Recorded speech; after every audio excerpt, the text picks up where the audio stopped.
খবর পড়ছি India news টিভির ইউটিউব চ্যানেল থেকে। আমি তুহিনা পারভিন। জানিয়ে দেব আজকের বাছাই করা গুরুত্বপূর্ণ 5টি তাজা খবর। প্রথমেই হেডলাইন্স। শুনানি শেষে রাজভবনের পোস্টে নতুন বিতর্ক, তবে সরিয়ে নেওয়া হলো দ্রুত। শাহজাহানের জন্য সওয়াল করতে দিল্লি থেকে এলেন আইনজীবী, তবে জামিন মিলল না, আবেদন খারিজ। দিল্লি হাইকোর্টে এক অসহায় পিতা বললেন, এটা নিষ্ঠুরতা নয়, ভালোবাসার অভিশাপ। মুখ্যমন্ত্রীর নির্দেশে বাজারে বাজারে অভিযান, প্রথম দিনেই খানিক নিয়ন্ত্রণে কাঁচা সবজির দাম। মানিকতলা উপনির্বাচনে তৃণমূলের বিরুদ্ধে ভোট লুটের অভিযোগ তুলেছে বিজেপি। প্রতিদিন নিয়মিত সংবাদ পেতে ইন্ডিয়া নিউজ টিভি চ্যানেলটিকে সাবস্ক্রাইব করুন। আসছি বিস্তারিত খবরে। শুনানি শেষে রাজভবনে পোস্টে নতুন বিতর্ক, তবে সরিয়ে নেওয়া হলো দ্রুত। মুখ্যমন্ত্রী মমতা বন্দ্যোপাধ্যায়ের বিরুদ্ধে রাজ্যপাল সিভি আনন্দ বোসের করা মানহানির মামলা ঘিরে নতুন বিতর্ক শুরু হয়েছে। কলকাতা হাইকোর্টে এই মামলার শুনানি ছিল বুধবার। বিচারপতি তৃষ্ণা রাও জানান, আগামী সোমবার 15 জুলাই মামলাটির শুনানি হবে। বুধবার এই বিষয়ে কোনো মন্তব্য করেনি আদালত, কিন্তু শুনানির পর এই বিষয়ে রাজভবন থেকে একটি পোস্ট করা হয় এক্স হ্যান্ডেলে। তা নিয়েই বিতর্ক দানা বেঁধেছে। পোস্টটি মুছেও দেওয়া হয়েছে। রাজভবনের এক্স হ্যান্ডেল থেকে যে পোস্টটি করা হয়েছিল তাতে প্রশ্নোত্তরে আকারে রাজ্যপাল জানিয়েছিলেন, আদালতে মমতার বিরুদ্ধে করা মানহানির মামলার শুনানিতে কী কী ঘটেছে। প্রশ্নটি ছিল, কলকাতা হাইকোর্ট কি রাজ্যপালের বিরুদ্ধে অবমাননাকর মন্তব্য করার বিরুদ্ধে কোনো আদেশ দিয়েছে? শাহজাহানের জন্য সওয়াল করতে দিল্লি থেকে এলেন আইনজীবী, তবে জামিন মিলল না, আবেদন খারিজ। সন্দেশখালী কাণ্ডের মূল অভিযুক্ত শাহজাহান শেখের মামলা শুনানি ছিল বসিরহাট মহকুমা আদালতে।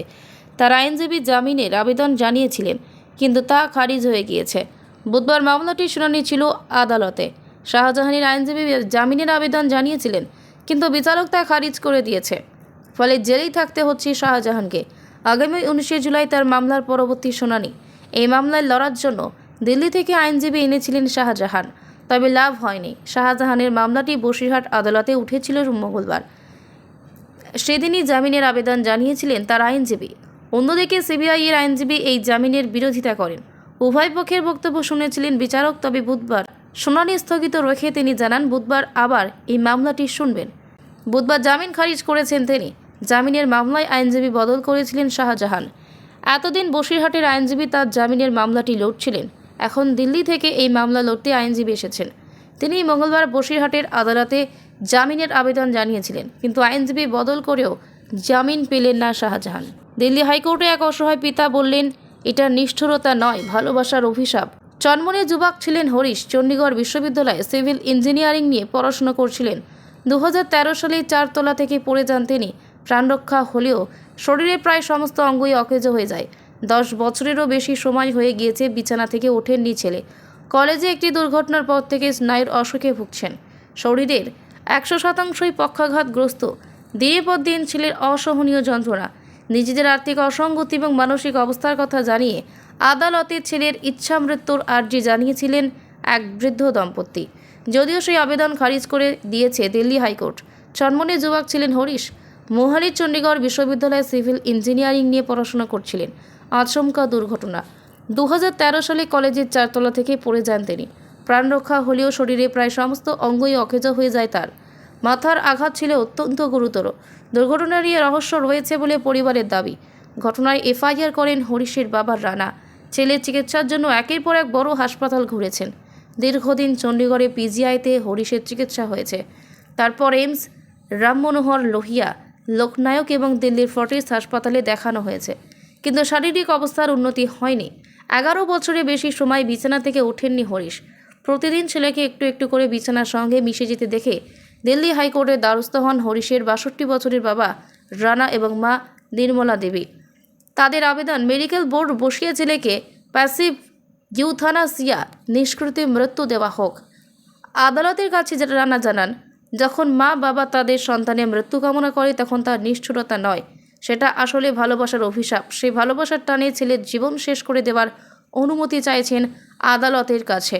সন্তানের শারীরিক কষ্টের সঙ্গে সঙ্গে নিজেদের মানসিক এবং আর্থিক অবস্থার কথা হাইকোর্টে তুলে ধরেছেন রানা। তিনি বলেন, ছেলে 24 ঘন্টা দেখাশোনার জন্য একজন নার্স রাখতে হয়। মাসে তার পারিশ্রমিক 27,000 টাকা, আর আমাদের সবার মাসিক উপার্জন 28,000 টাকা। বেসরকারি চাকরি। রানা জানান, এখানেই শেষ নন। ছেলের চিকিৎসার জন্য একজন ফিজিওথেরাপিস্ট রয়েছেন, তাকেও 14 থেকে 15,000 টাকা দিতে হয়।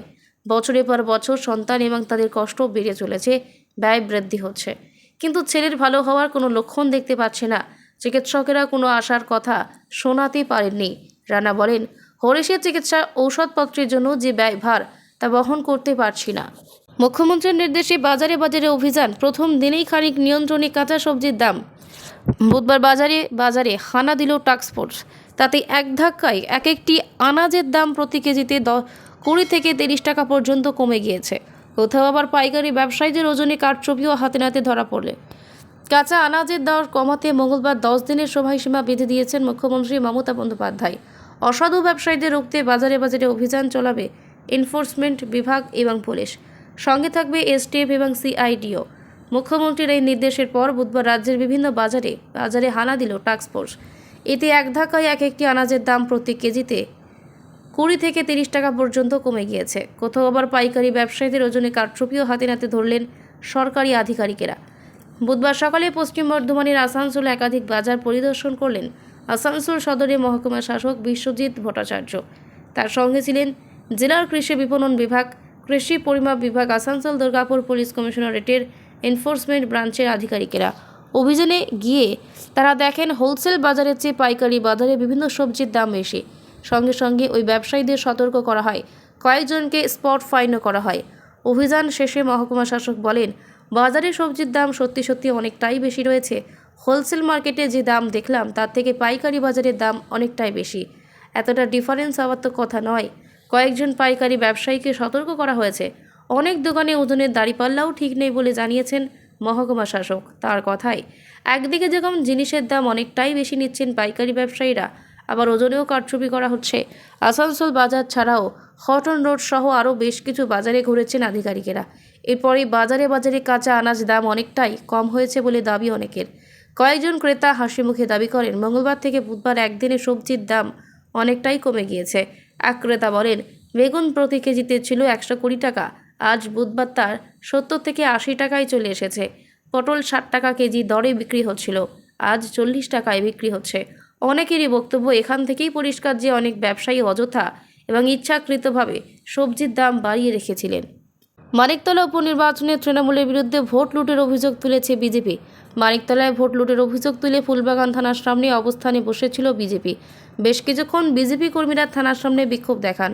পদ্ম শিবিরে অভিযোগ, গত লোকসভা ভোটে 31 নম্বর পুরসভা এলাকায় 6000 ভোটে এগিয়েছিল বিজেপি। উপনির্বাচনে সেখানে ভোট লুট করছে তৃণমূল। পুলিশও তার বিরুদ্ধে কোনো পদক্ষেপ করেনি। এই অভিযোগ তুলে ফুলবাগান থানার সামনে বিক্ষোভ দেখান বিজেপির নেতা কর্মীরা। বিজেপির উত্তর কলকাতার সাংগঠনিক জেলা সভাপতি তামগ্ন ঘোষ বলেন, আমি থানায় আসার পর বেশ কিছুক্ষণ আমাকে দাঁড় করিয়ে রাখা হয়। কেউ কথা বলতে চাননি। তখন আমি বাইরে এসে বসে পড়ি। তারপর পুলিশ কথা বলতে আসে। নির্লজ্জভাবে ভোট লুটে পুলিশ তৃণমূলকে সাহায্যে বসে পড়ি। তারপর পুলিশ কথা বলতে আসে। নির্লজ্জভাবে ভোট লুটে পুলিশ তৃণমূলকে সাহায্য করছে। গলিতে গলিতে ঘুরে বেড়াচ্ছে তৃণমূলের গুন্ডা বাহিনী। পুলিশ নিষ্ক্রিয়। লজ্জা হওয়া উচিত, কারণ এভাবে গণতন্ত্রকে কালিমালিপ্ত করা হচ্ছে। কিছুক্ষণ বিক্ষোভ চলার পর অবশ্য থানার সামনে থেকে উঠে যায় বিজেপি। উল্লেখ্য, বুধবার রাজ্যের 4 বিধানসভা কেন্দ্রে উপনির্বাচন চলছে।